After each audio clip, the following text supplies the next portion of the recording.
the gun. Manning lets it fly. It's caught by Thomas. There's the record for Peyton Manning.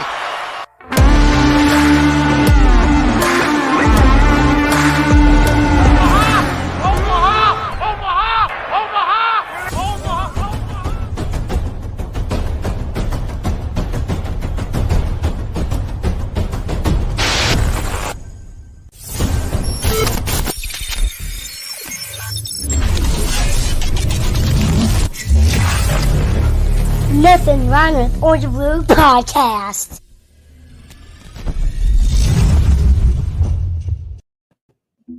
What it do, NRW crew? About that time, baby. About that time. What's up? What's up? That time it is. That time it is time for the Nothing Rhymes with Orange and Blue podcast on MHRT Network.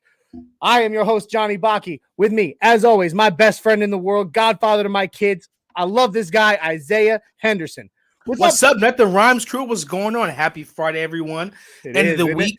Time to wind down. Get ready for the week 1 big game of Sunday. Bro, if I'm correct, this is the last week. This is the last MHRT podcast before the Neigh-borhood airs. Isn't that right? That's right. That's right. Speaking yeah, of, so you guys... we'll get into that real quick. Welcome, everybody, to the Nothing Rhymes with Orange and Blue podcast. We are a fan-led, Broncos-based podcast that goes live every Friday at 7654 on Facebook, YouTube, and Twitch on the MHRT network. All right? Please give us a like. Give us a subscribe. Jump over there on YouTube. Hit that sub button. Hit the notification bell so that whenever we go live, you know we are there. Right? Yes. We love you, Broncos country, and we love doing this. Like, this is truly purely a passion project for us. We don't get paid for this. This is 100% us just enjoying ourselves talking Broncos, right? We love you guys. So please give us the like, the subscribe, share it out there. Let's build the family. Let's build the NRW crew because everybody in Broncos country, wants to be NRW crew, but they just don't know it yet. It's up to you to get them how. Teach them the way. All right. Real quick, we're just going to go through a couple of quick things, and then we're going to get right down to it. We got a real cool guest today. I'm really excited about having him here. Please do not miss our other shows. On Tuesday, we have Broncos Talk at 7654 on Facebook, YouTube, and Twitch. Also, flagship podcast, MHRT Podcast on Thursdays, 7654 on Facebook, YouTube, and Twitch. In addition, on this Sunday, premieres, everybody. Wait for it. Are you ready? Yes. This Sunday, premiering 1 hour before game time.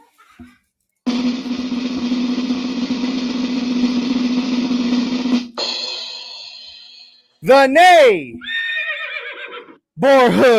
There you go, Johnny. That's right. That's right. The Neigh-borhood, y'all. It's gonna be awesome. It's a quick pregame. It's a pregame show about an hour before game time every Sunday, right? We're gonna have different members of the Mile High Roundtable, different members of MHRT coming together where we haven't hosted together before, talking Broncos, enjoying each other's company, laughing, messing with each other, talking football. We're also gonna have some real cool tailgate check-ins from the Mile High Prophet, who will be like our sideline reporter at the tailgates before the game. Have we honed down a specific time? Are we going based off mountain time? Just say you know what time the game is. We'll be going live about an hour before the game. Okay, so what time would that be our time? That'd be 2:25 our time. This week, 2:25 our time central. All right. Okay. We're gonna get off of that now. All right. The Neigh-borhood. Get on with it, guys. It's this Sunday. It's gonna be a blast. All right. Yes, you don't want to miss it. You don't want to miss it. The only Broncos podcast pregame show. You tune in an hour before, you sit down, you bring all your concerns, your comments, you exercise your demons, tell us what's on your mind, we take what's on ours, and it's gonna roll. It's gonna roll right into the game, so there's no lull, there's no lag, and all that stuff. It's Giants week. All right. This Sunday, the Broncos face the New York Giants for the season opener. All right. So as such, I thought it would be prudent to bring in a guy who knows about the Giants. So joining us today is one of our awesome fans. He's a bona fide orange and blue brother who is representing up in New York. So he's in Giants territory. He's trapped there. All right. I feel bad for him, but it's all right. He's trapped in New York. This gentleman, he was a beat reporter, all right, for the Metro New York newspaper.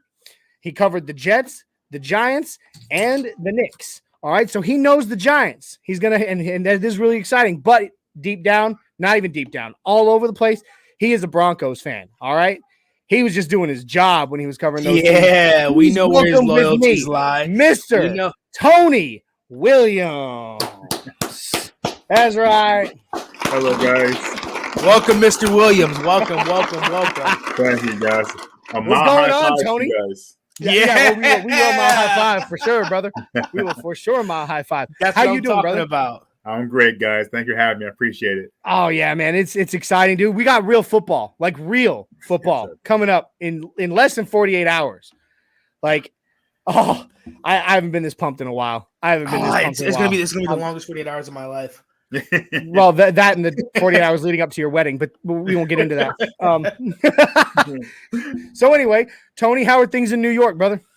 It's great. I'm actually in Jersey, so I am literally about 8 miles from the Giant Stadium. MetLife. Okay. Oh, wow. Oh, you're real close. Yeah, I'm born and raised in this area, so I've been in Giants country my whole life. So, all right. So I got to ask then, if you were born and raised in Giants Nation, how do they call it? Giants Nation, Giants country, Big Blue country, or something like that. Yeah. All right. So if you were born up there like that, so what made you a Broncos fan? What gravitated you to the Denver Broncos? Well, when I was a youngin, I loved two teams. Well, actually, two players. I loved Steve Largent and the Seahawks a little bit, but my first team of love was the Jets. And thankfully, I got out of that quickly. It was 1983 January. They played the Dolphins at the old Orange Bowl in the playoffs, and they lost 14-0 to the Dolphins. So that was Dan Marino's rookie year, wasn't it? Or was that right before he got? Was that Dan Marino's rookie year? Before Marino got drafted. Right before he got drafted. This is the AFC title game at the Orange Bowl. Jets at Dolphins, and Don Shula.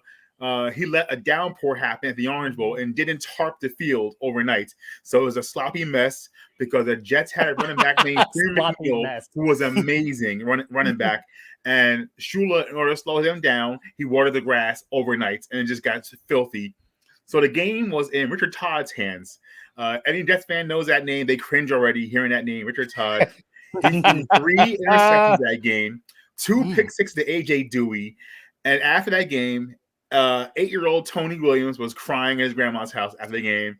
I ran to her kitchen. I hopped in my washing machine. I'm just crying and sobbing. She walks in. She's tough love. Why are you crying, boy? I said the Jets and Richard Todd, and they did again, and AJ Dewey. And she goes, boy, pick a new team. Stop all this nonsense crying. I was like, you can pick a new team? She goes, just pick a new team. Your team have an ulcer. So I was like, all right, I have been watching football my whole life pretty much at that age. So I was like, wherever that team that John Elway guy goes to, I'm going to follow him. I love Matt Stanford. I watched the game on Saturday afternoon. Like, that guy's pretty cool. Long blonde hair, big arm. I'm going to follow him wherever he goes. Thankfully, he said no to Baltimore. He ended up in Denver, and that's how it's been. The rest is history, baby. I love that story. I love that story. That's cool, man.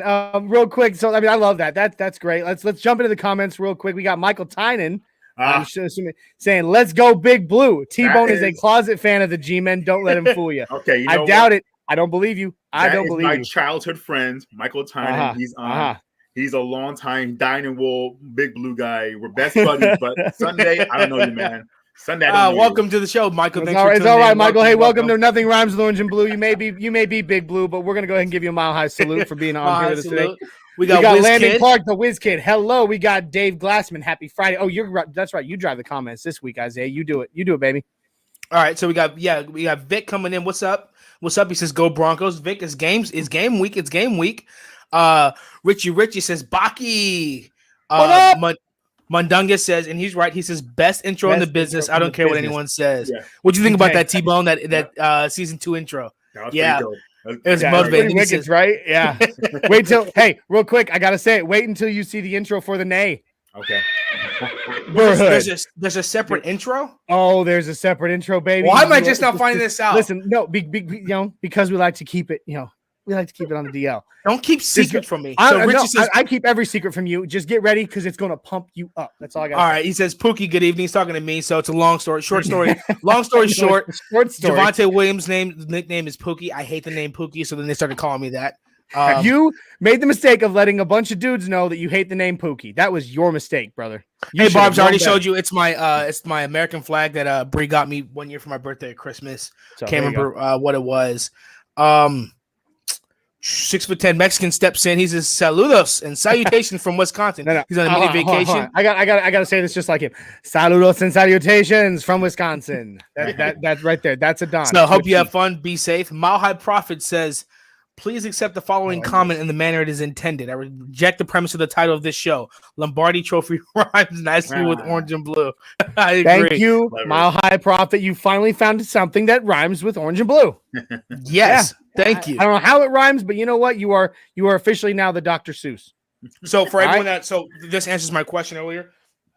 Mundunga says you guys will get a notification when the neighborhood is scheduled, as long as notifications are turned on. So that goes back to turn on your notifications, because you will miss the first premiere pregame podcast of the neighborhood if your notifications are turned on. But of course, you can just go ahead and kind of remember that if in order to catch the show, an hour before game time.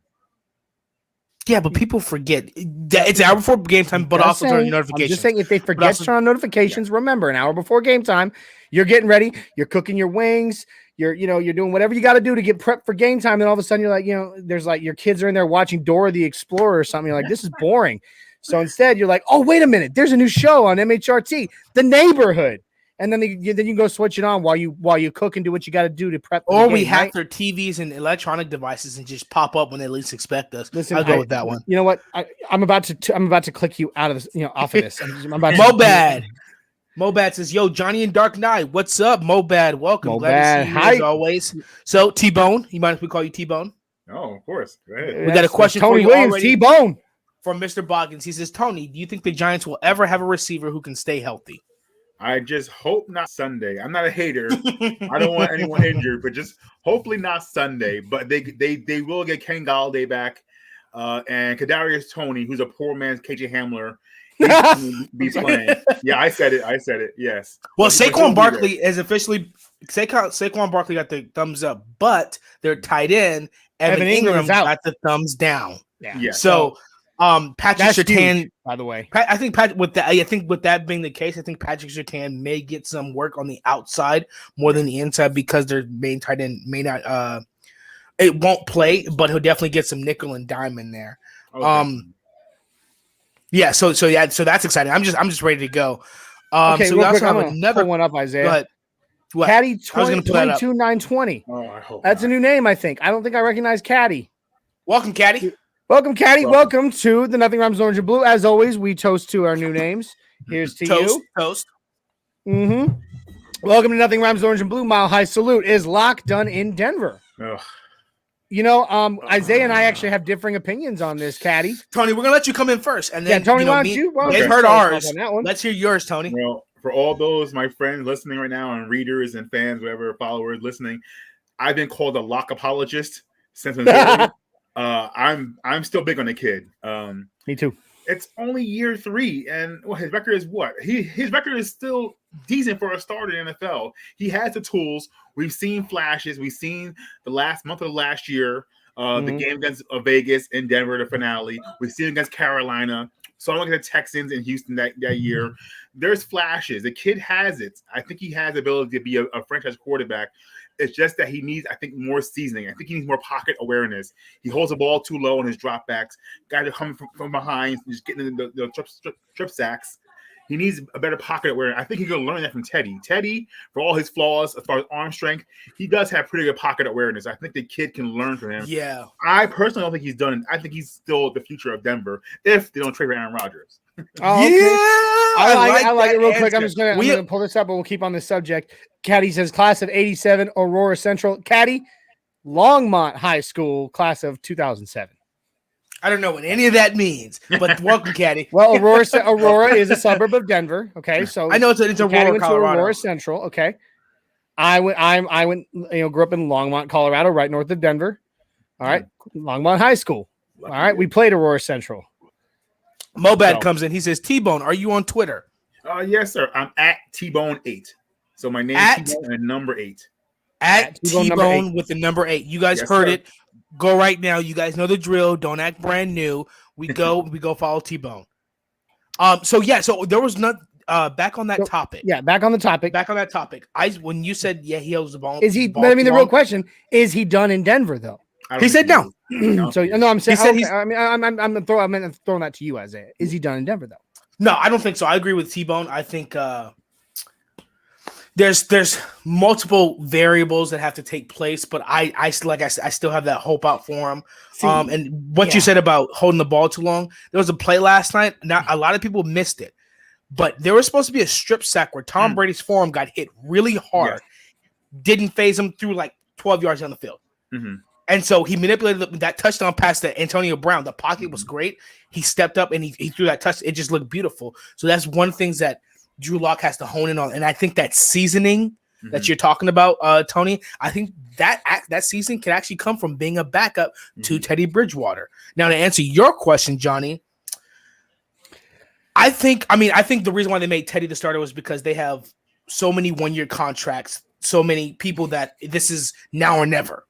Mm-hmm. This is now or never. And you can't focus on the now or nevers if you're focused on the quarterback. And I think Drew Lock has made great strides, great improvement, but they trust Teddy more. And as fans, I'm gonna be honest myself, I'm a Drew Lock fan. Oh, you know me. I trust Teddy more. As a fan, I do trust Teddy. I'm not as worried. I'm not as worried. This is where it's hard for me on this question, right? Because you know that I'm a huge Drew Lock fan. I mean, he's my college quarterback, all that. I mean, I love Drew Lock. Isaiah, you were there with me when we drafted him. I was on Main Street on Broadway in Nashville. And you called it. Squealing like a schoolgirl, jumping up and down. I was you did call it. I did call it. I told you. I was like, Broncos are going to get Drew Lock in that. And I'm like, yeah. When they traded that was beautiful. Yeah, they had the draft in Nashville. And Johnny and I were there. I've always been we were there for his birthday because, it was in Nashville and we live right north of it. But, I'm a huge Drew Lock fan. I always have been. Anybody who knows me knows that. But here's where the question of is he done in Denver becomes a problem for me. Mm-hmm. All right, because as much as I do love the kid and I do believe he's made great strides, one, okay, I think the fact that they put their faith in Teddy over him this season speaks volumes. It's tough. It speaks volumes. Two, if Teddy fails, I'm never ever calling for that. I don't want Teddy to fail at anything. I want him to be the most successful quarterback in the history of the Broncos if he can. Yes, absolutely. But if Teddy fails, right, and so then he's obviously gone next season, I believe that because that the coaching staff goes and George Payton, being the guy he is going to start fresh, completely fresh. Well, I was thinking about that. Hold on, give me 1 second. Okay. If Teddy Bridgewater succeeds the way we hope he succeeds, I think the odds of him becoming remaining the quarterback next year are much greater. At which point it's what is Drew Lock? What is the point of keeping Drew Lock here at that point? I think it's tough. It's a tough situation, and I hate it. It sucks. It sucks. Real. If you're a Drew Lock fan, if you're rooting for Drew Lock, it sucks. And I was thinking about that because you hit the nail on the head, Johnny. If Teddy succeeds and does a really good year, Teddy's only 8 years in the league. He can get a 4, 5, 6 year contract and still be, when he's done with that, be reasonable in age, like 34, 35. So he has the possibility to be the Broncos, start franchise quarterback. Now, if he gets injured, Lord forbid, or he gets hurt or injured, or he sucks, Lord forbid, that's terrible for the Broncos. Yes. So Drew Lock will have to come in as he come and step up, do what he has to do, and I'll say that one thing real quick, and that's that. At least if our backup or our starter gets hurt, our backup is, the best backup is probably one of the best backup he could be for him. Yes, and so I think if he steps in and really, but I'm knocking on wood. You better start knocking on that wood. Yeah, if he has to step in and Drew Lock does step up, I think that really gives him an opportunity to really, really earn that contract in the 4th year. In regards to George Payton, if Teddy Bridgewater gets benched, yes, I believe because he exclusively gave the quarterback rights to Vic Fangio. So if the quarterback that Vic Fangio chose gets benched, Yeah, he's done. And I think what George Payton's going to do is he's going to bring in a new offensive coordinator, a new defensive coordinator. Now, unfortunately, we'll still have the young guys will fill out those contracts if Drew stays. But Drew's fourth year, he'll have a new offensive coordinator, have to learn a new playbook, which he can do. He'll have an offseason, he can do it.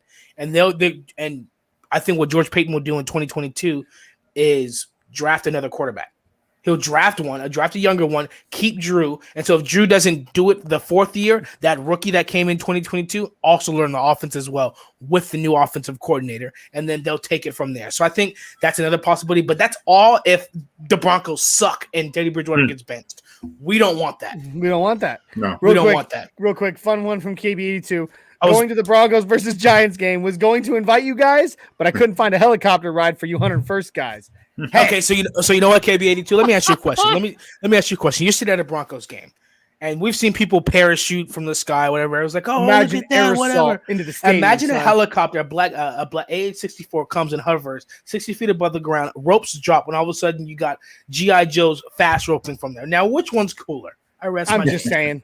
I'm just saying. My case. I rest my case. I'm with you, Isaiah.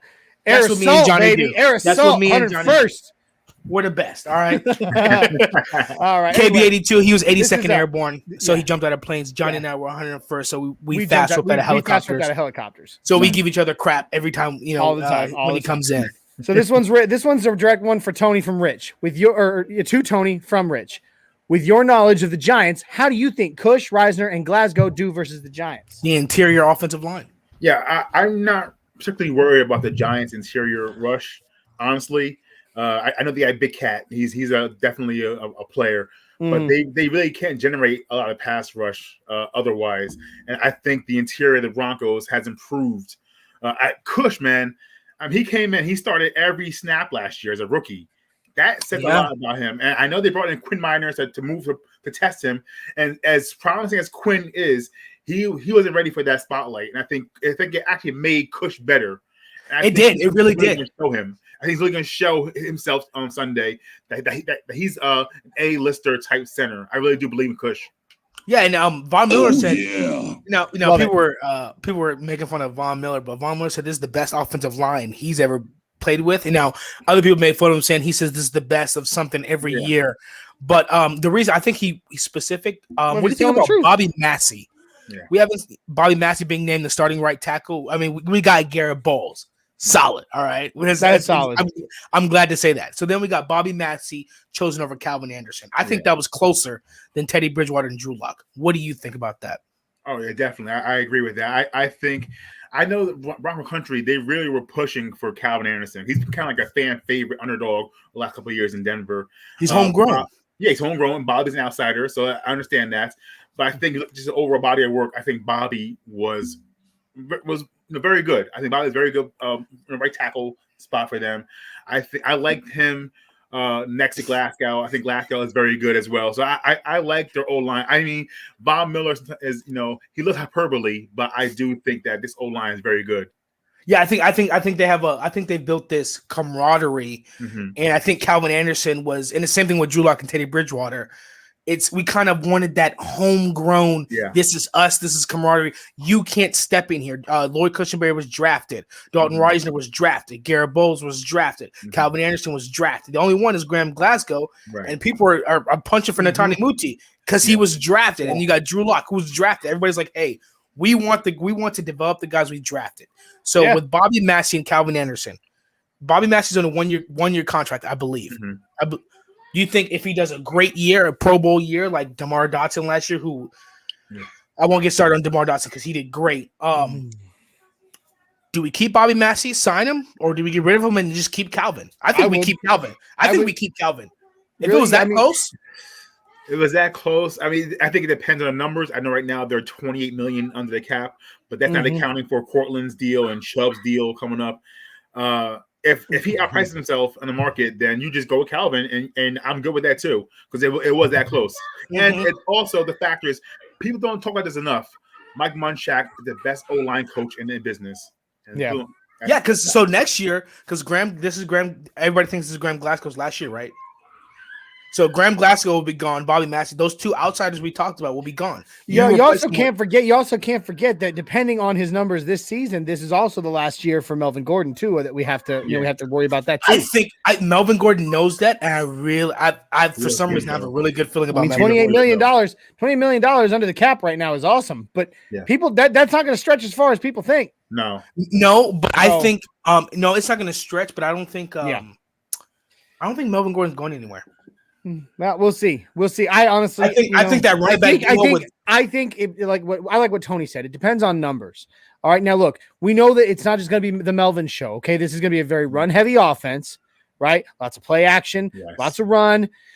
And we know that Pookie is going to be splitting some reps with Melvin there. Not you, Pookie, the real Pookie. Is going to be splitting reps with Melvin, and as such, depending on the numbers that Pookie puts up. We might, it very likely could be very prudent for the Broncos next season to just be done with Melvin Gordon because, hey, saves them a lot of money. Right. And who would be the backup?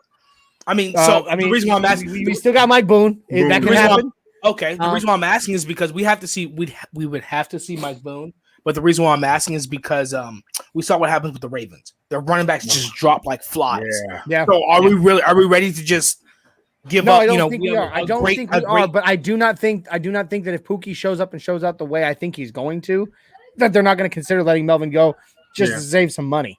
I think it's a great dynamic running back duo. In my opinion, I would keep it. But Richie comes in. Goes back to what we said earlier with Teddy. He says, I think we would need to get double-digit wins and potentially make the playoffs. We'll be seen as success. So my question to you, Richie, is potentially make the playoffs or make the playoffs 100%. Because if we the last game we played against Kansas City, if it's down to a field goal and we barely missed the playoffs, Teddy's not coming back. Yeah. Teddy's and Mr. Boggins, real quick, Mr. Boggins brings up this. Massey is 32 years old. I mean, he's not, and that's a good point. I mean, he's not a young tackle. So also I want to pull this up. Our boy SavageSev in the house. Which by the way, Sav, I haven't seen it yet, but I will check out your newest shout out video for us. Oh yeah, we got to see it for sure. We thank you for it, brother. Well, we shout you out too, guys. Go over onto YouTube, SavageSev. Check out his YouTube channel. All right, he does the trash talk circle, talking trash, and right now he even says it up here. Hey, my dudes, I'm at war with giant fans on my hate week. When you get a chance, got some comments, some funny stuff on that Giants. Oh yeah, we're definitely gonna get in there and definitely tear him up. We're definitely gonna tear him up. Sev DM'd me the link to his video of a dude that was responding to Sev's initial video for of the game. I will actually be at work. I will not. I hate it, man. It's the only bad part about my new schedule is that I got to work Sundays. Oof. But it is what it is. I have the means to watch the game even while I'm at work. Nice. I might miss a few things here and there. Like, due to volume of what I'm doing, but I will be watching the game and whatever I miss, I will catch up on. So Tony, my bad, Johnny. Glenn comes in. Here's a question for you. He says, Tony, who was your absolute favorite player to cover and who was the worst? Wow. Does he mean now, Glenn? Does Glenn mean overalls for a sport or the Giants or the Knicks? Because I have so many good characters. Why don't you, since it's Giant weeks, why don't you give us your favorite Giants player that you covered, and then in general, give us your favorite player you ever covered in any sport. Mm-hmm. Well, I hate saying this as the worst. I don't mean it's the worst, but Eli never gave anyone anything that's worth a damn as far as comments or quotes. So I really got to say, I don't call him the worst, but he was the guy that when everyone in the press boxes, they rushed to his locker, I go the other way and I talked to someone else, but I didn't want to hear just the cliches or coach speak. So Eli was the guy that I was a great week of practice. Eli, you know what? Eli is a funny guy off camera. Eli was a prankster. He would tell a story about how he would change guys' phone numbers and their codes and then change the setting to like Chinese. Man, so now that's good. You got guys looking at their phone as a Mandarin. So yeah, but my favorite Giant all time probably is Brandon Jacobs. We have so much in common. We're both big boxing fans. So we would sit at his locker and talk boxing for about 15, 20 minutes straight. Nice. Even to Ma Bradshaw. Bradshaw was very quiet on camera, but off camera, Ma Bradshaw was a good guy. So you like the running backs? Yeah, Kiwi. I love Tuck. OC was cool. good. I tell you what happened with Tuck when he retired. He left a bottle of Johnny Walker Blue for every writer that covered him. A nice sized bottle in every writer's stall. So every writer that covered him, I have to wipe away a tear there with Johnny Walker, and it was beautiful. So Tuck, thank you, Tuck, for that. Yeah, I just wiped away like a happy tear at that. I mean, dang. Oh wow, so you had a great experience. The Giants had some good players. Yeah, Brandon Jacobs was the absolute. Derrick Henry reminds me of Brandon Jacobs, but he's better. So who was your favorite athlete that you ever covered, though, in all the sports you covered or all the teams you covered? There are probably more characters in the NBA. So if I had to go as far as guys who were out there with the personas and easy to talk to, I would say someone in the Knicks. I love talking to like Wilson Chandler, David Lee. Cool. Jamal Crawford was also a very good talker. I mean, that guy will talk to you. He's very cordial. And ironically enough, he got a lot of bad press here in New York. But my very first year on the beat was covering the Knicks, and it was Stephon Marbury's year. And it was very contentious with the media and Marbury at that time, because also Isaiah Thomas last year as head coach. So I was just a rookie on the beat, and I was nervous as all hell. But Marbury was actually a very cool guy. He found out over my shoulder. You see, I have Slam magazines behind my. Yeah. I worked with them before at the time. I was doing freelance for Slam magazine, and when I told Steph, I'm also from Slam, all of a sudden he brightened up. Oh, you're from Slam, and then we started talking about that because the other writers were always against him and calling him selfish and malcontent. But then he knew that Slam always kept it real with him, and then got me in. Oh, that's cool. So you guys developed that relationship.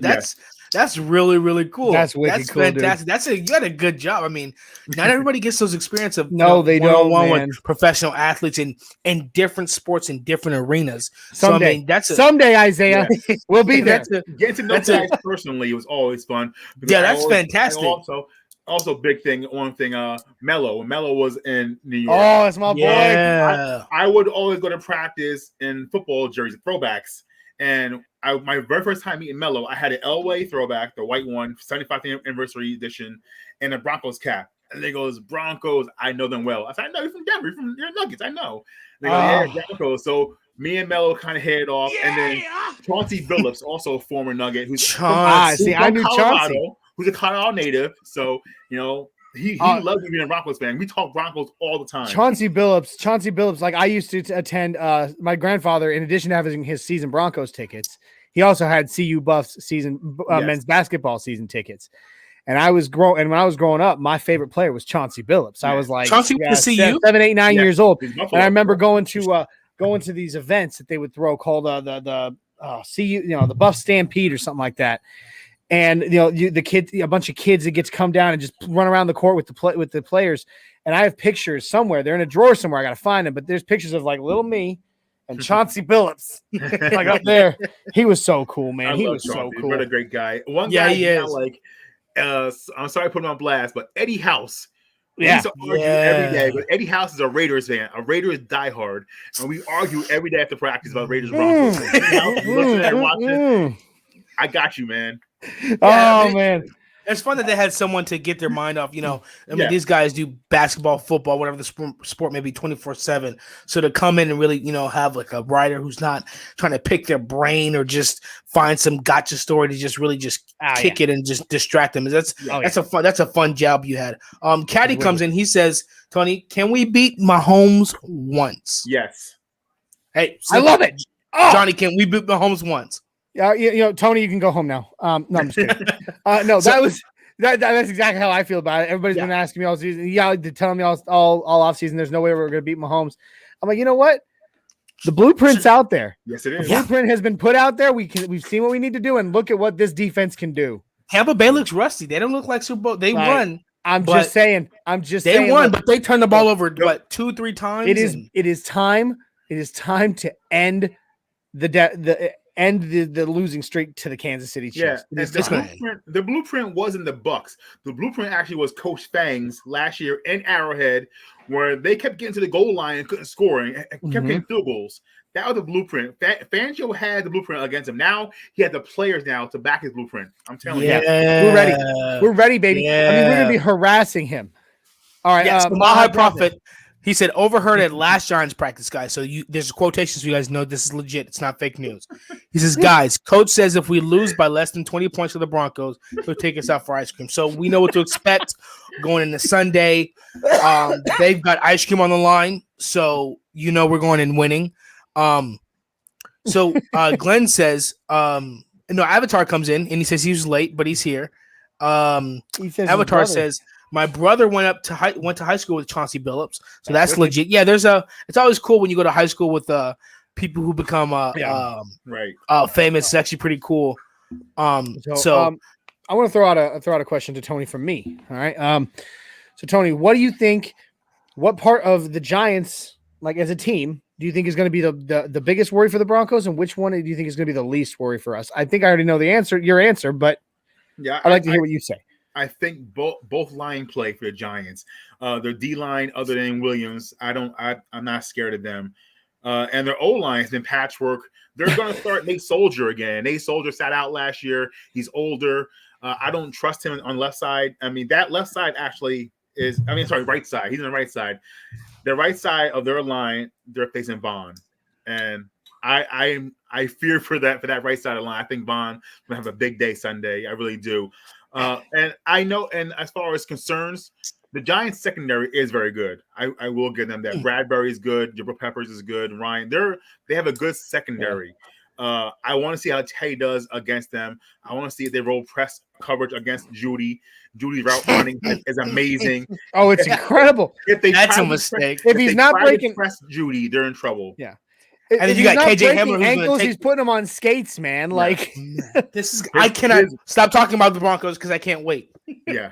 No, this is a Broncos podcast. What do you expect us to do? Oh my gosh, I need it now. I know I didn't mention Saquon, and the reason is because of the O-line. I don't think Saquon, who knows how it's going to be, his first game back in only the year. He's only had one padded practice, right? I'm sorry? He's only had one padded practice, right? Yeah, but he said he feels good. He said not rusty, but I think they're going to treat him. They're going to treat Saquon the way they treated Ezekiel Elliott the other night, which was weird.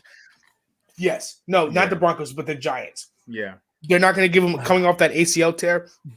They're not going to make him turn him into a workhorse and carry the heavy load. That's what I said. They're going to treat him with kid gloves. Yeah. Daniel Jones is going to have to carry this team and go against that Broncos defense. So, and Von Miller. So the injury report came out, and the only one is Bradley Chubb questionable. He'll play. I think he'll be limited.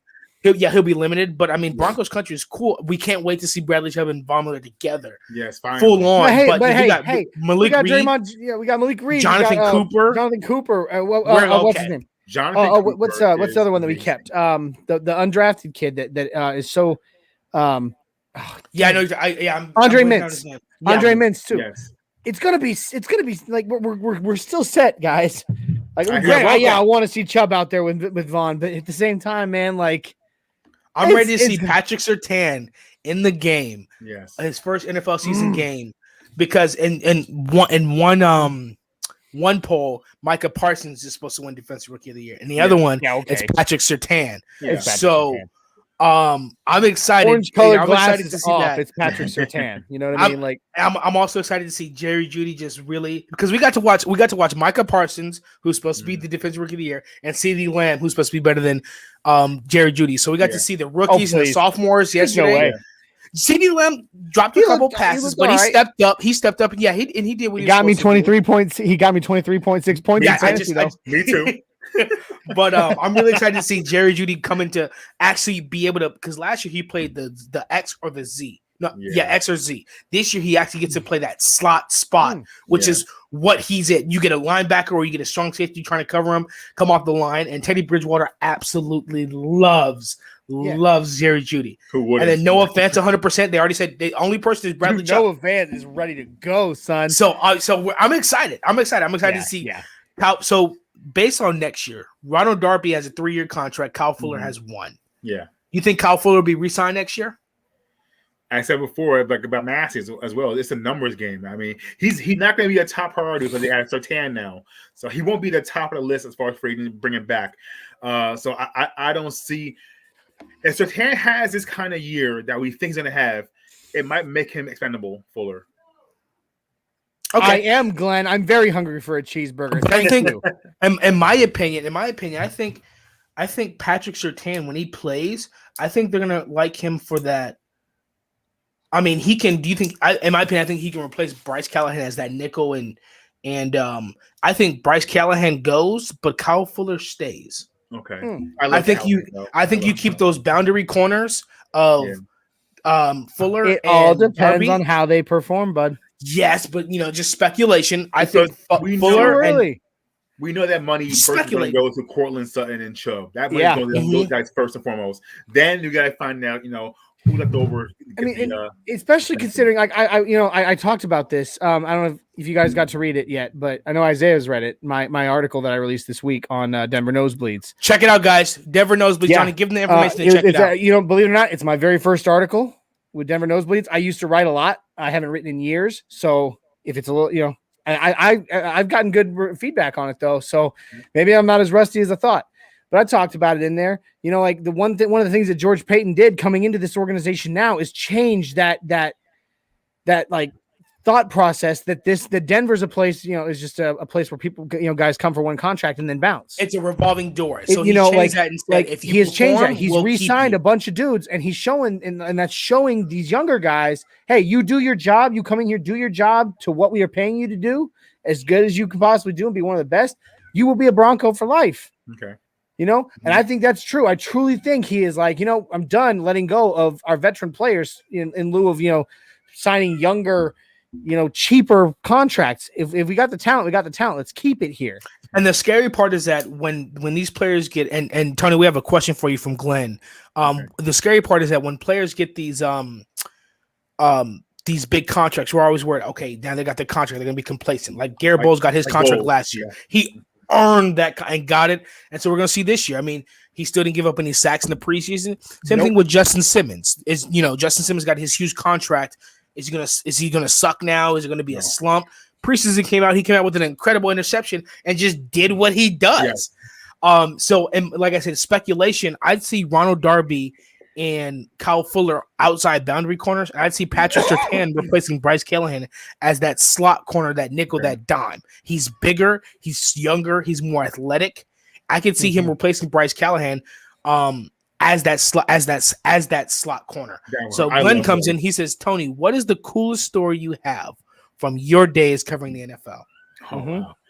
The first thing immediately pops out. I would say 2011 playoff run when I was with the Giants. That was the year they won Super Bowl against the Patriots the second time.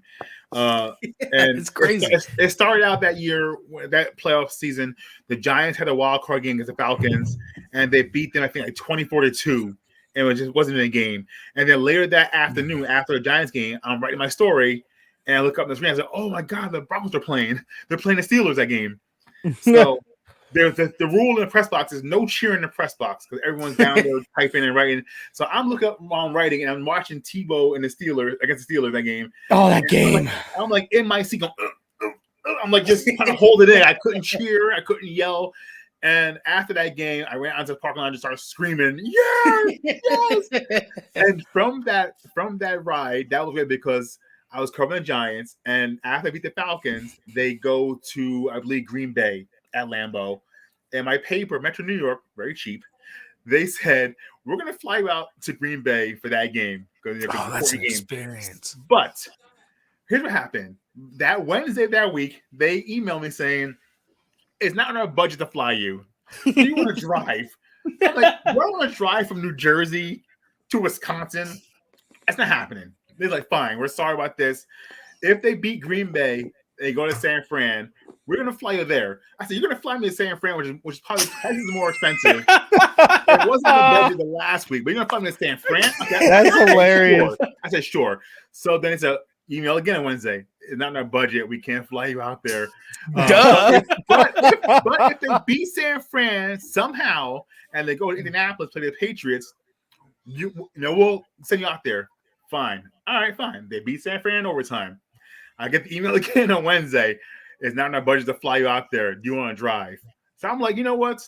Indianapolis. It was a 12-hour drive. I Googled it. I was like, you know what? I want to do that because I'm not missing the Super Bowl coverage. I'm not missing the biggest game of my life as my career. I'm not missing. I'll drive to Indianapolis. So I took my son with me, and my son at the time was in kindergarten. By the way, his name is Jake, named after Jake Plummer. By the way, Yeah. What's up, Jake? What's up, Jake? So he drove in. Nothing rhymes with orange and blue. My high salute to you, Jake. What's up, Jake? So you drive out to Indianapolis, and we're there for about 10 days.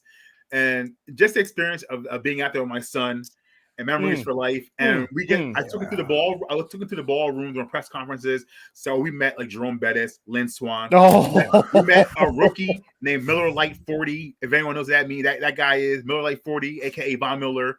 Met that rookie guy in the ballroom. So my son Jake had a blast meeting all-time legends and coaches, and that's probably just to meet Jerome Bettis. I mean, I'm not a Steelers fan, but just to meet Jerome Bettis. I mean, Lynn Swan was very cool and gracious. Jerome Bettis is just the bus, man. I mean, he was the bus. He was so good. Hall of Famers. And I met Alfred Williams, former Bronco DA. Al Williams, I love it. Williams has the best laugh and smile you'll ever hear or see. The guy has a big, hearty laugh. He's a great guy to be around. So that's wicked. It was a great time out there. That's sick. Dave. If Dave didn't say this, because now I don't want to root against the Giants, but he says I have one for Tony. Do you see an emotional lift for New York Giants playing at home with a 20-year anniversary of 9/11?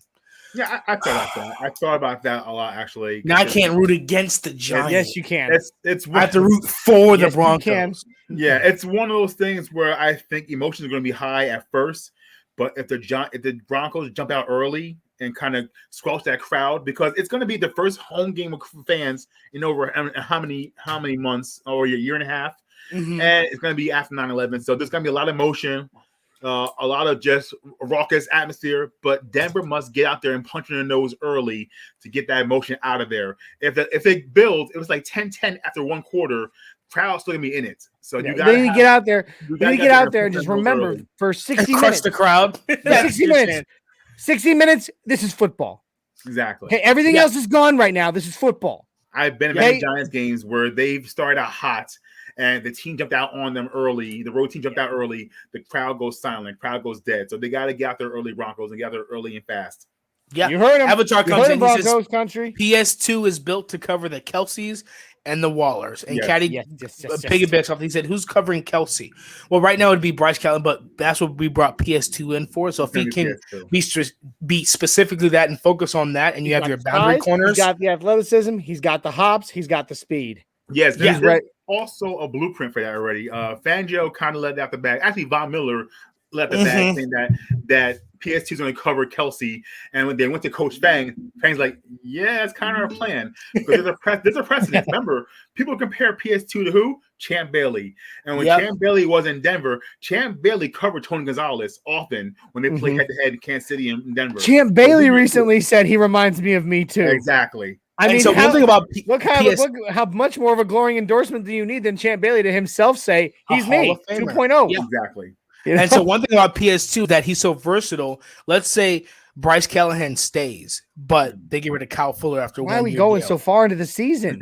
I'm just talking about his versatility. Yeah, but why are we going to the end of the season right now? Let's talk Giants, the game this weekend.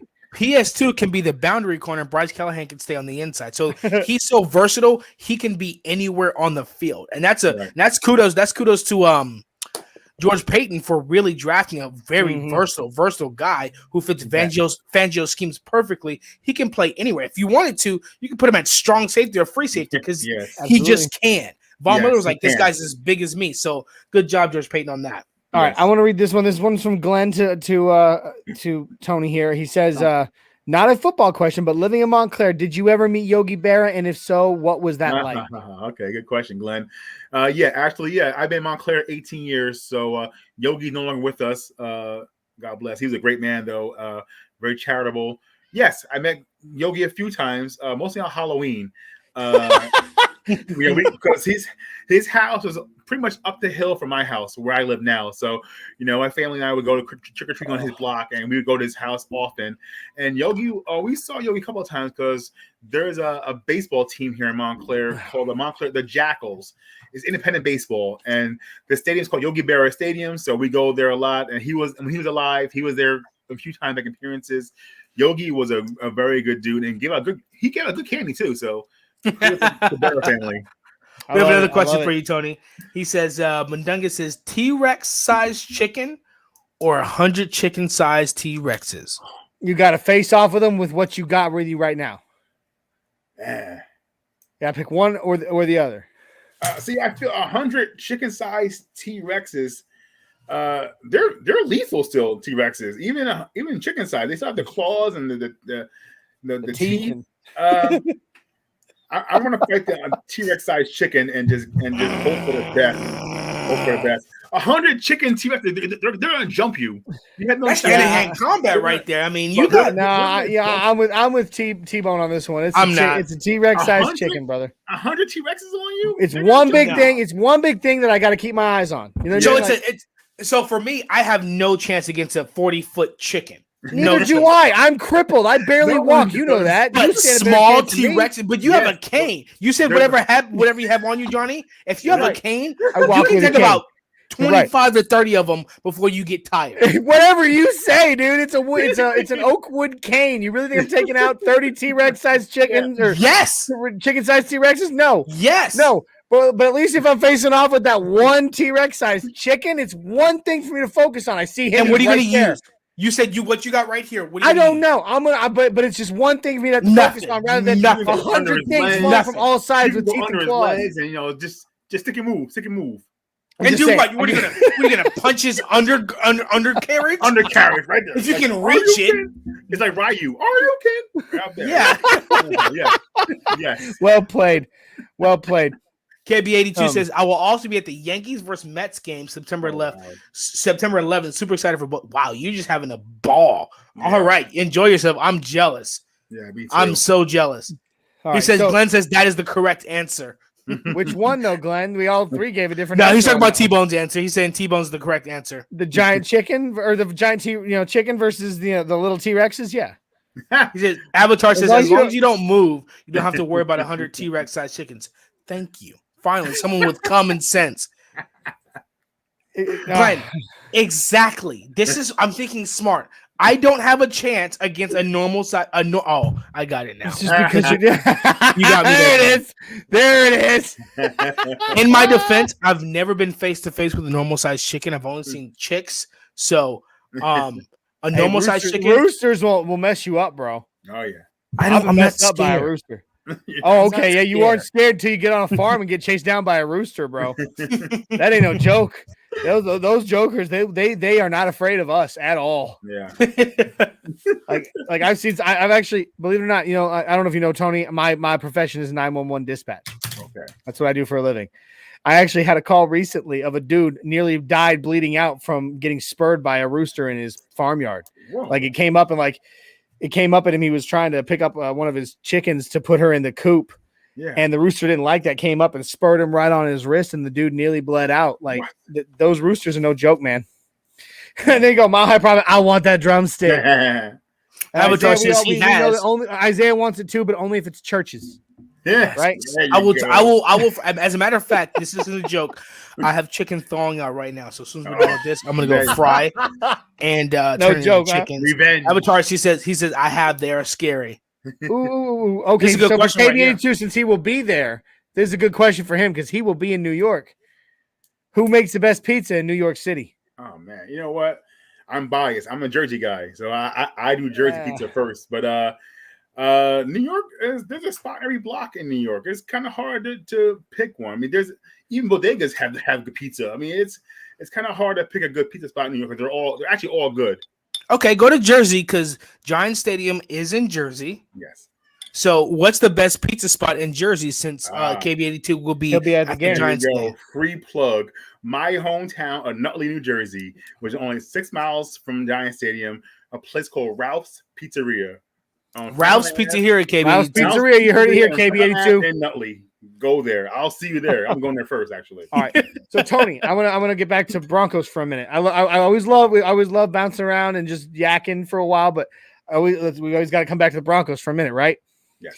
So for you, who is going to be the breakout player on the Broncos this week? Oof, breakout player. Who's going to break out this week? Right.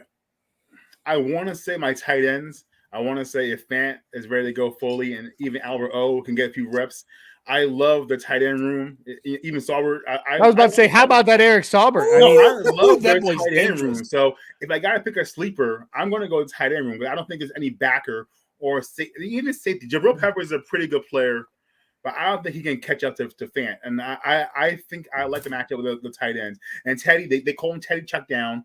So the tight ends are going to be open in this game. Yeah, I think I'm waiting for the offense, and when it comes to offense receivers, great job, Avatar. Great job, Dave, on you guys being sober. Keep it up. Yes, we sir. love it. Keep keeping us updated. When it comes to the breakout, I agree 100%. No offense, the one I'm waiting on. That's the one in my heart. I'm like, okay, we know Jerry Jeudy, his training, what he can do. KJ Hamler can run deep. We know Cortland Sutton. We know Tim Patrick. The only thing is that threat coming off the line. That and this goes to, I was watching Rob Gronkowski yesterday. He looks good. He had 2 touchdowns at his age. I'm like, okay, so this was legit. No offense, in my opinion, it's better. Rob Gronkowski's bigger. No offense is better. So I'm just waiting for that huge just breakout that we haven't when seen, defense we goes have against him. Not seen what we can from Noah Fant yet. We have not seen it. We saw like a little bit against the Texans. And again, the Drew Lock game. We saw it there. Yeah. Like, this guy is really use my favorite word. We've seen snippets. Yeah. I love that word. Snippets.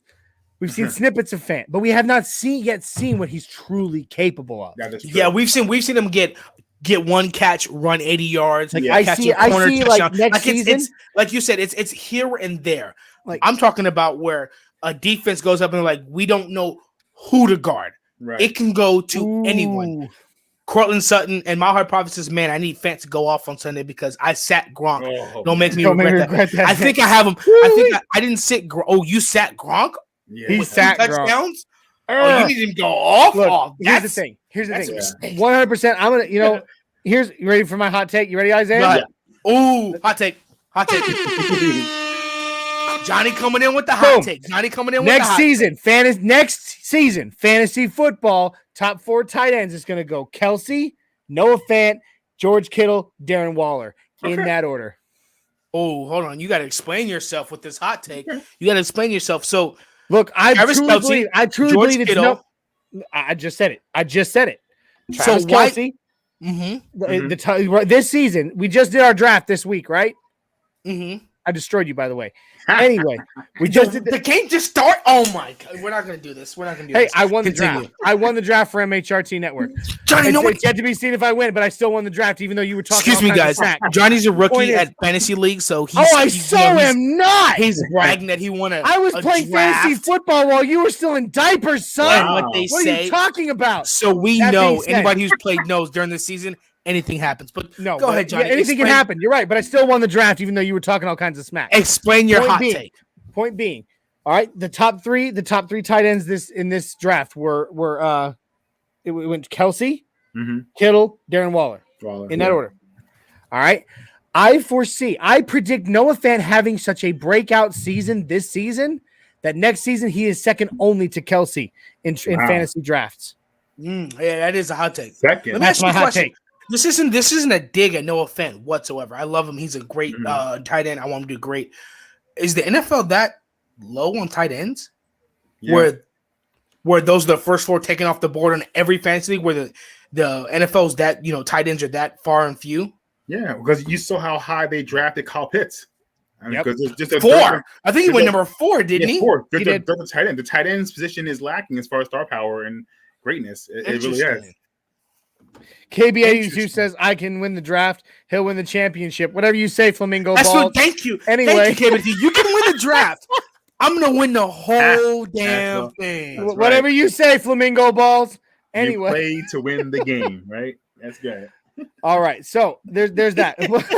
Obviously, a huge budget for graphics. It was last minute. I just typed it in 7 seconds ago. So that's right. That's right. Okay. I like Glenn's next question for you, Tony. Tony, when you were on the beat, which he is still on the beat, by the way, you're now writing for what'd you say? Heavy.com. Heavy.com. So check out Tony to our Facebook page, Heavy on Broncos. That's our page. He covers the Broncos now, y'all. He finally got away from the prison of New York teams and New Jersey teams, and he's on the Broncos. What? Glenn asked this question. I'm glad you answered it.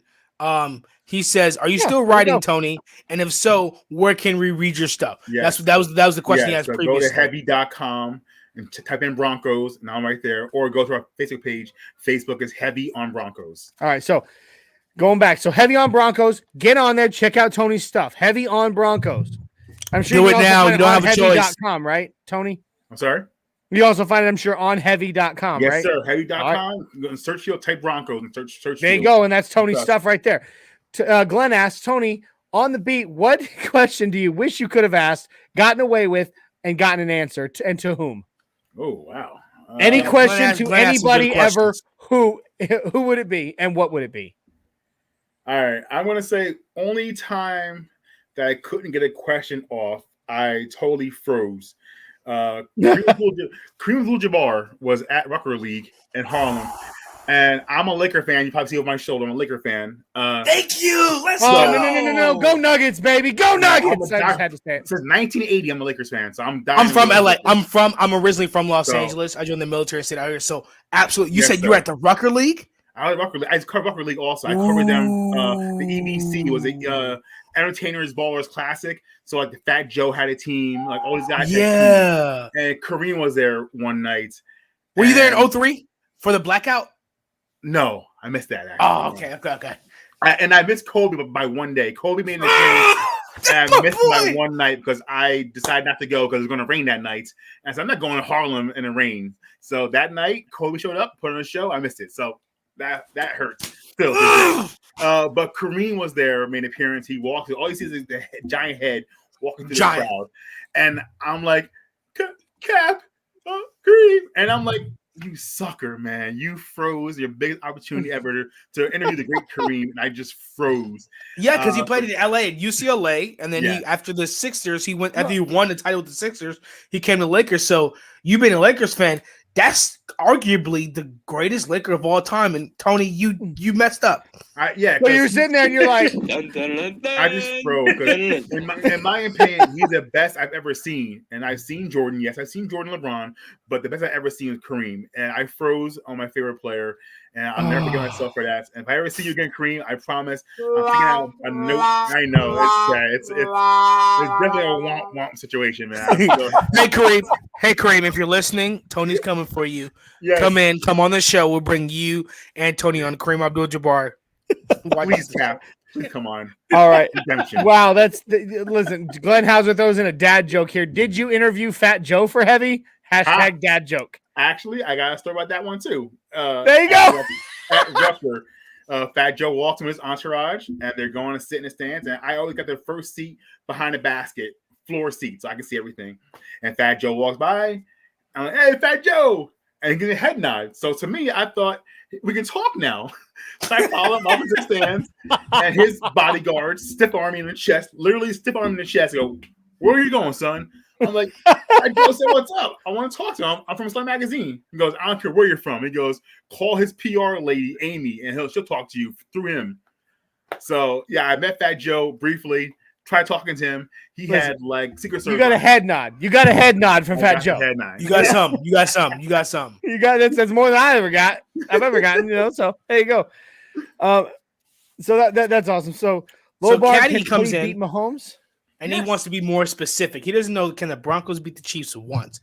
He wants to know, can Teddy Bridgewater beat Patrick Mahomes? It's not about the quarterback, though. It's not about the quarterback himself. Okay, listen. I'm going to go ahead and go back to training camp. I think it was hold on. Wait. Let's be more specific. Can Teddy put up better numbers when they play each other than Mahomes can? Here's why. Mm-hmm. Yes, and here's why. I'm going to go ahead and answer. We've been letting Tony answer first the whole time, but I'm going to go ahead and throw this one. Yes, and here's why. I'm going to go back to week 1 of training camp. James Palmer from NFL.com on the side. Mm-hmm. He covers the Broncos beat for NFL.com. He's on the sideline and he's being interviewed. I can't remember by who. Female. She's been on MHRT before we had joined MHRT, and I can't remember her name, and it's driving me nuts. But anyway, she's interviewing James Palmer himself. And he's sitting there and he says straight up, top to bottom, head to foot, the Broncos have a better roster than the Kansas City Chiefs. The one outlier, the one difference maker is Patrick Mahomes. Yes. And we don't need an elite Josh Allen, you know, Tom Brady to beat them. them. The Broncos as a whole, are better than the Chiefs. Yes, yeah. At the quarterback position, listen, Patrick Mahomes is better than any team at the quarterback position. Mm-hmm. Yes. Okay? Plain and simple, I believe it's a pretty good balance. We go up against the Chiefs this season. We have the best chance we've had in 6 freaking years, y'all, of beating the Chiefs because right now they have the best quarterback, but we are going to have a better team. Mm-hmm. So it's not about can Teddy beat Patrick Mahomes. It's about can the Broncos beat the Kansas City Chiefs in general. Because Teddy, listen, you put them head to head, Teddy does not beat Patrick Mahomes. I agree. You put them head to head, Teddy does not beat Patrick Mahomes. But you beat the Broncos. When I say head to head, I mean if you put them on the same team with the same players, right? You put them up with the same players, you run the same plays, same scenarios. Patrick Mahomes beats Teddy not 10 times out of 10. I'm serious. The roster that I'm the serious. Broncos have to be elite. But so it's not a question, can Teddy beat Patrick? It's a question, can the Broncos beat the Chiefs? And the answer is an emphatic yes, they can. So do I think we do it twice? No, I think we split. I think we go one. I think we can do it twice, but we'll go with one. Hold on. Wait. That's a hot take. I'm sorry, it is. And the reason why I say, and Glenn, we're gonna spice this up, the hot take, and we're gonna bring in balloons and stuff. So when we say hot take, it's not just a boring banner, but the hot take. And the reason why I say this is it goes back to and where it is what Glenn says. It's because Teddy is being so underestimated. Yeah. The reason why I think we could possibly beat the Chiefs twice is because Teddy's being so underestimated. I think this is the best team that Teddy has. I think it may be even better than that Saints team that he had. Ooh. And I think given the opportunity, I agree. Yeah. This is it. And the prophet has spoken. So the prophet comes up and he says, and he decrees and he declares, the Broncos can beat and will beat the Chiefs. He decrees and he declares. From the top of Mount Ararat, the Mile High Prophet descends with the 10 Commandments of Broncos country and says the Broncos will beat the Chiefs. Mundungus, that's an MVP season you're talking about. That's a hot take right there. Hot take. Teddy ends the season with 4,000 plus yards and 35 TDs. That's almost like wow. That's going to the Super Bowl number. That's legit. That's high, yeah. But you know what? I can see it. Oh, okay. Listen, the more I've sat back and watched Teddy and see who they chose. That's what Glenn said. All right. Teddy's being underestimated. Okay. I can see that. All right. Yeah, you know what? A little bit, probably, Glenn. But, I mean, can you really say that Teddy's a better quarterback than Patrick Mahomes? No. You can't. Nobody's saying that. I mean, no, I'm just saying it also began with a question, can Teddy beat Patrick Mahomes? Teddy cannot. The Broncos can. Okay, I see what you're saying. I think with Teddy, I think the problem that most teams have is the problem that the Chiefs have. They have a great tight end and have a great wide receiver. They never have versatility or depth. Yeah. It's always that one big time receiver or that one big time tight end. And so when teams watch film, they're like, okay, I'll just focus on this guy. With Teddy Bridgewater in Carolina or Teddy Bridgewater in New Orleans, he had Michael Thomas in Carolina, and he had a one-track receiver. So teams were like, okay, we'll just get a receiver, a cornerback on Michael Thomas and put a safety over the top. Mm-hmm. So then you're forced to play elsewhere.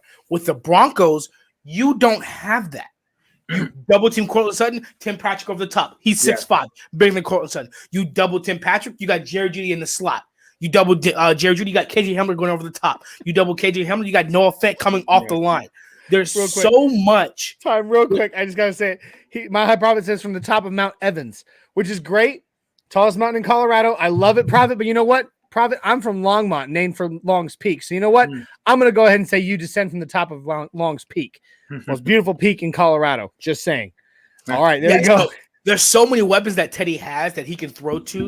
And then if the receivers aren't warmed up yet, hand off to Melvin Gordon and Javonte Williams. Yes. So this is an opportunity, and this goes back to what Mundug is saying, 4,000 plus yards, 35 TDs, 10 interceptions. It's possible because he takes care of the ball. And I've actually grown to like him more and more because I'm a Broncos fan first. But he has so many weapons where you pick one guy, double team one guy, 3 just hit you over the top, and you can do nothing about it. You're right. And that's what it's going to take, but it's going to happen. Week 18 for the division title, says Dave. I mean, that is a hot take if I've ever heard one. That's good. Yes. Division title in week 18 against the Chiefs, Broncos Chiefs. That game gets money. Yeah, that game. Oh my gosh, that's money. Dave also says more than likely Javonte will rush for 2,000 yards. That's you know what? I don't know if I'd go that high just because he's splitting reps with Melvin Gordon. Yeah, but saying he's not the starter. As long as Javonte Williams, knocking on wood, stays healthy, I foresee him eventually becoming that kind of back. Now, what I will say is, let me piggyback off the 2,000 number. I can see Melvin Gordon and Javonte Williams getting 1,000 yards each. Yeah, combined. Yeah, combined 2,000. Yeah, combined for 2,000, which is incredible to have. But your Dave Glassman, your Week 18 division title. Ooh. Yes, that's money. That's for all the more, but that's for the bye week. Again, that could possibly be for the bye week. I wipe away a single tear right now of joy at that. I mean, just imagine that. Glenn, Tony, you're getting grilled by Glenn today. He says, Tony, who was on your list to interview for the Broncos this weekend? Oh, well, actually, I'm pretty much done this week. My Broncos coverage, because I'm going to the game as in fan mode. I'm not going as a reporter. I'm not going as a reporter. I'm going as a rowdy. I'm going as a home invasion at Giant Stadium. Yeah. So I'm done for the week with my Broncos coverage. I might throw something up there tonight real quick by Teddy Bridgewater. But overall, I am done being a writer this week. I'm going fan mode. I'm starting tailgating tomorrow. Yeah, man, I'm so jealous. Glenn says check out KB82. Kenny Booker, KB82's new article on Javonte on MHH. Good job, KB82. Can't wait to read it. Hey, we love you, KB82. We got Johnny with his last article. Question here from Glenn. What jersey will you be wearing at the game, Tony? Oh, well, it's over there, actually. So I have either the orange Elway throwback, or I have the real fast. I have this. I have this jersey for 75th anniversary jersey. It's the Elway, the patch. That jersey, the Elway patch jersey. I have my Thunder foam head that I wear to every event I've gone to. I wore that combination to Canton, Ohio this past summer when Atwater got in Saturday night and got in Sunday. I wore that to the stadium both nights, and I got a lot of looks, a lot of love out there in Canton, Ohio. Broncos country was so deep out in Canton, Ohio, so well repped as well. Avatar says he's currently wearing his Jason Elam jersey, and I love it. Best kicker in history. I don't care what anybody says. Disregard. I don't care. No, you shut up. You are wrong. Shut up. You're out. Shut up. You're wrong. Anyway, okay. Jason Elam was my favorite kicker of all time. All right, plain and simple. Your favorite. All right, so now I have one last question because we're running low on time, so we got to get ready to get out of here. Let's see. I have one last question for you, Tony. Okay. What is your prediction? Final score: Broncos Giants on Sunday. Johnny, give me the drum roll before he answers. Tony, don't answer. Okay, all right. Are you ready?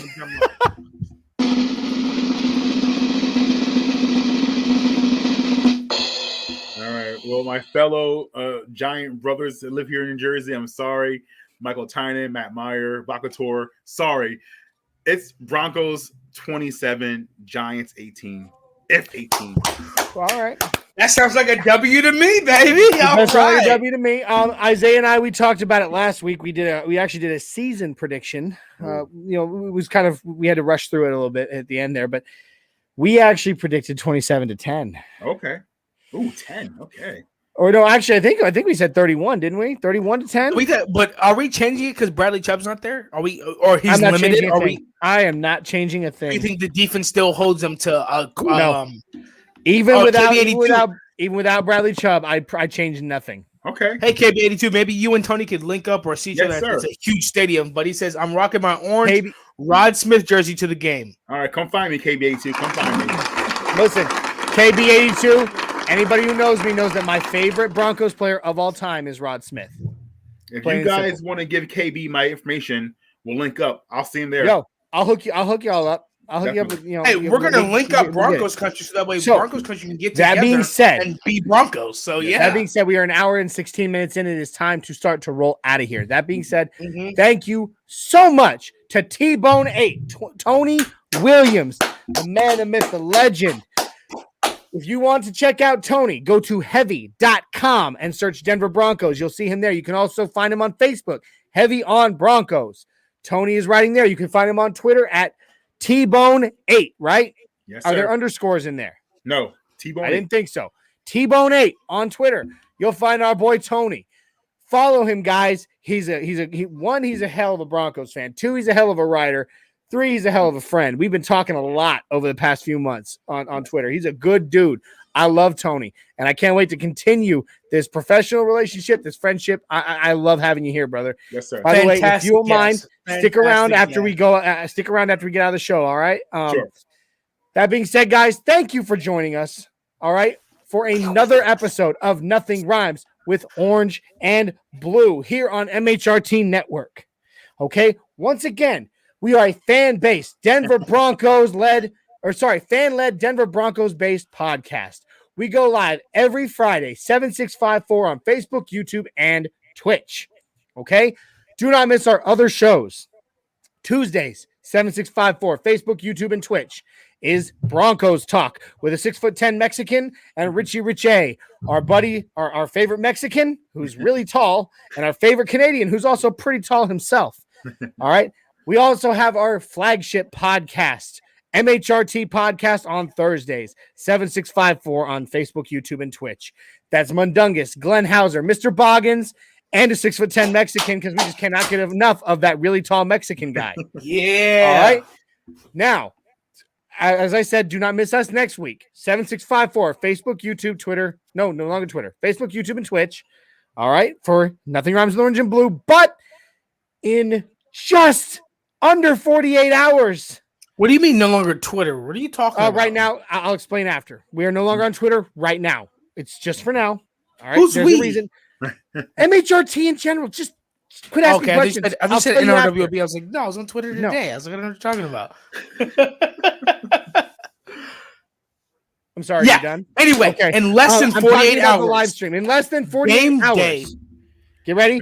Comes the premiere episode of the Neigh-borhood. So, hey, ladies and gentlemen, Johnny, I got this. Johnny, I got this. You get this. If you missed this pregame podcast, and we did some research and we looked at it, there's no other Denver Broncos podcast out there that does a pregame show. The way we're doing it.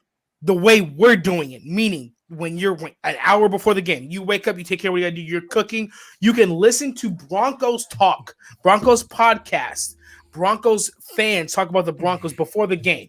Because I know personally, when I know the game's coming on at 3:25 my time, at 12:30, 1 o'clock, I'm looking at my watch. I'm anxious. I can't wait. I put on other games to be, just to make time go by. But this time you don't have to watch another team. Nope. You can turn on the Neigh-borhood. The Neigh-borhood. And you can listen to it as it leads up to the game. So the second we get off is the second the game starts. Hello, neighbor. If you're not, I hope that's in the intro. It better be in the intro. I'm doing it. On the days that I host, I hope you all are ready for as many like "Hidely ho, neighbor" and "Hello, neighbor." I'm gonna change my shoes on Sunday. I'll be there, guys. I'll be there on Sunday. I'm gonna change my shoes. I'm gonna wear a cardigan. I have 2, so I'm gonna just get up and just change it for no reason. I don't have fish to feed, but you get the point. Be there, guys. Be there. Be square. You're gonna love it. It's gonna be chill. You're gonna love it. That being said, please, if you want to follow me or Isaiah, you can find us on Twitter at Broncos_Viking. That's me. Or at word_over_world. Please do not miss us. KB82's already added Tony, so he's going to talk to you, Tony, about hooking up for the game this weekend. That'll be dope. I can't wait to see pictures, videos. Yes, I can't wait to hear from you guys on DMs as to what's going on because, hey, back up. So what's going on? All right, hey, you know what? Our best little Broncos fan right here. He's in the house. All right, nice. He's rocking it. His little Bronco cup. That's right. You want to do the mile high five with us? All right, here, put this down. We're going to do the mile high five with Jackson leading, all right? Are you guys ready? Yes, sir. Put your hands out with me, NRW crew, Broncos country, and get ready for the Mile High Five. There you go. Yeah. Thank you. All right. Hey, we cannot wait to talk next week about what the Broncos do to the Broncos do to the Giants this weekend. We love you, NRW crew. We love you, Broncos country. A big Mile High salute to you. And See you Sunday. Are out of here.